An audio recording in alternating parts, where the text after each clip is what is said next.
স্প্রিংয়ের পর থেকে কানাডার রাস্তায় এভাবে বিভিন্ন ফুল দিয়ে সাজানো থাকে রাস্তায়, এবং এই যে এখানেও দেখুন কত সুন্দর ফুল। এবং এটা হচ্ছে গভর্নমেন্ট থেকে এটা টেক কেয়ার করা হয়। আমি দেখেছিলাম গতবার যখন সেপ্টেম্বরে আমরা ক্যানাডাতে আসছিলাম, তখন দেখলাম যে গাড়ি থেকে নেমে নেমে এসব গাছের যত্ন নিচ্ছে, তারা পানি দিচ্ছে। যদিও খুবই অল্প সময়, উইন্টার চলে আসলে আবার এগুলো সব মরে যাবে, বাট এই সময়টার জন্য লোকজন এত সুন্দরভাবে সব কিছু সাজিয়ে রাখে এখানকার মানুষগুলো। বিশেষ করে যাদের এখানে নিজস্ব বাড়ি আছে, তারা বাড়ির সামনে এই সময় এত গার্ডেনিং করে, বিভিন্ন ফুলের সমাহার সেখানে।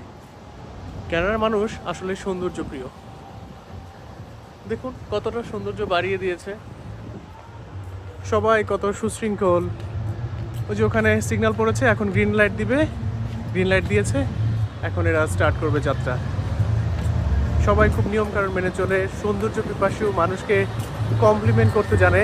এটাই হচ্ছে কানাডার সৌন্দর্য।